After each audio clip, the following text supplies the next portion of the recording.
Hey, sexy. Uh, Hi. So, what you doing? Just playing some Watch Dogs Legion. I bet you look good under all those clothes. What does that have to do with anything? Well, let's worry about you. So, you should take off that shirt. Now. I could, but that might cost extra because I don't put on free shows. Ooh, are we getting kinky? I'll get the strap on. No. Fuck that. No. Slinky Dicky. Where do you think you're going? I have some sights to show you. Don't be another statistic. Use common sense when on the internet. Hello and welcome. Much like high school, here I am, once again late to the party. As Megan is Missing has apparently blown up more than Amber Heard's career. Now, I'm guessing the reason for this is because of the ending segment, or maybe the images associated with the film, but did we see the same movie? And why is Amy on the cover of this? Last I checked, this was called Megan is Missing, not whatever happened to the chick that hung out with Megan. Now, I'm not downplaying the subject matter, it's just, this film sucks. I originally stumbled upon this back in high school, going through that found footage phase that we all eventually do at some point. And Megan is Missing is just that. An average film released at a time where the market for these was quickly becoming oversaturated. I mean, does anyone remember Amber Alert? Now, before going into the film, I thought I'd talk about, what the film is inspired by. Now, the true events this film is inspired by are the 2002 disappearances of Ashley Pond and Miranda Gaddis in Oregon City, Oregon. It was later discovered Ward Weaver III was responsible after the remains were discovered on his property. Gaddis was found in a shed, and Pond was found stilled in a drum, buried underneath a concrete slab on his property. He was convicted to life without parole in 2004. Now, on to the film. As we open to hetero life mates, Amy and Megan, this all takes place in the yesteryear of 2007, a year where this level of resolution on a cell phone would be impossible. I mean, Amy uses a Motorola Razr V3. Yeah, remember those? Every kid in their midlife crisis parent either had one or wanted one. And that only recorded on a 4:3 ratio of the two. Amy is the good girl, played by Amber Perkins, and is more innocent than her prepubescent counterpart. While Megan, played by Rachel Quinn, is the party girl who just wants love in all the wrong places. Then there's Megan's study friends who hate Amy for some reason. They're not really that important. So Megan and cunny friend 1, Lexi, talk about slut stuff until Megan's mom enters the scene.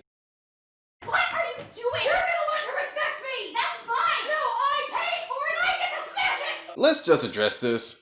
Everyone in this scene looks way too old to be in high school. It's as bad as watching Tobey Maguire pretend to be a teen in Spider-Man. All I see is a grown-ass man chasing a bus full of kids in this scene. Megan then switches over to Amy, who you'll notice throughout the film is always in an innocent pose. She gets invited to a party by this tool, or Ben for short. So, this party is at a house with no power, yet it's $10 a head to get in. And if you can't afford to charge, you have to blow the hose. What kind of shit is that? You're paying to go to a party with no power, which probably means there's no working water either. And what is this? A flashlight party? You paid to go to this? I hope that allowance money was worth it. She walks in on Megan paying her entrance fee. This entire scene is shot terribly.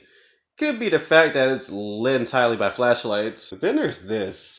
What is your goal in life? Get fucked up. So, what are you right now? Pretty fucked up. So, you pretty much fucking achieved your life goal, like, already.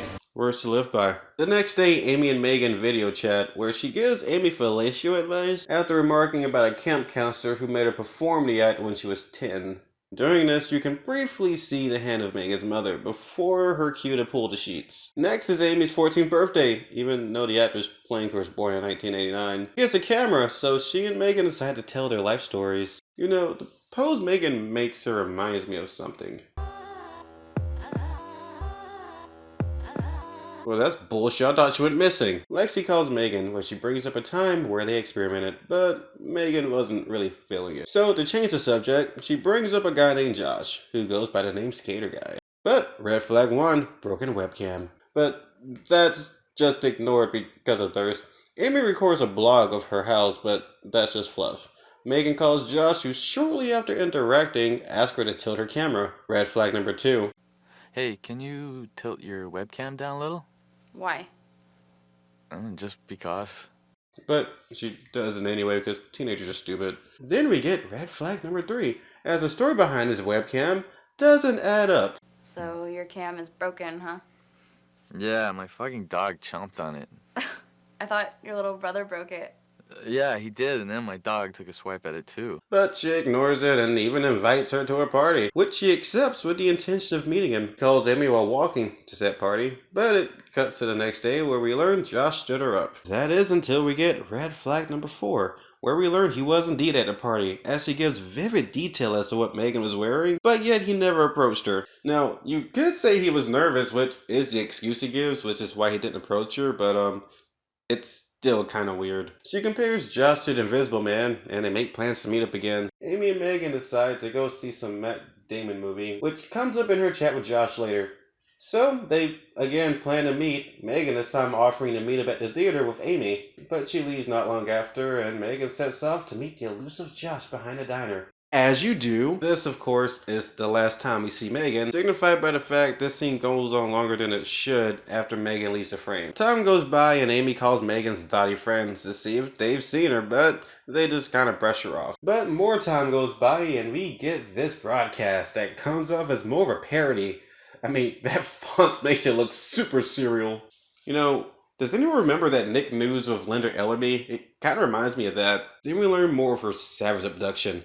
Just look at the way he snatches that arm. Everyone in this scene could really care less. Amy calls Josh, who immediately starts hitting on her, but when she turns him down, he just starts insulting her. Because, you know, as you do. It's during this chat, Josh admits to meeting Megan in a line where he admits he did things with her that she hadn't done with 100 other guys. So Amy goes to the police to make a report, where they do nothing at all to hide her identity. Great job on that, by the way. Amy gets harassed by Megan's ex-friends, where Lexi professes her love for Megan, even though Megan said she wasn't into that. Maybe sometime you want to hang out again? Lex, I'm just not, like, comfortable. Yeah, What happened before. it's okay. It's just not me, you know? No, I understand. It's fine.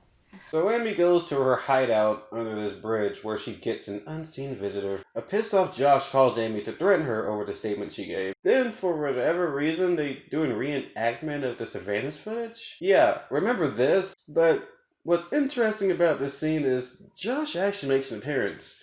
They even have the same voice. It is difficult playing someone as awful as this, but look past your personal feelings and just try and make it real for the audience. But instead of being informative, it comes off as hilarious. From these random flashes to the dubbed dialogue. And how did they get this from the few seconds of footage they got on surveillance? Amy goes back to her hidey hole, where she gets abducted. The rest of this is what the film is infamous for, as a tape is found in the trash near Amy's hideout, which doesn't make sense unless Josh is just a glory whore. And it's here we see what happened to Amy, as she's degraded, raped, and given false hope. The look of defeat as she gives up honestly is heart-wrenching, and this, I will say, is not for the faint of heart. Now, we do see Megan again, granted it's in a less than desirable state, as Josh puts Amy in the same drum, only to be tossed down and buried and forgotten about. It's a heartbreaking scene knowing the outcome of this. However, most of this film is just fluff. No, as I said before, this film is a grade A bore, with the only interesting part being the ending of it. I mean, honestly, you can watch it if you want, but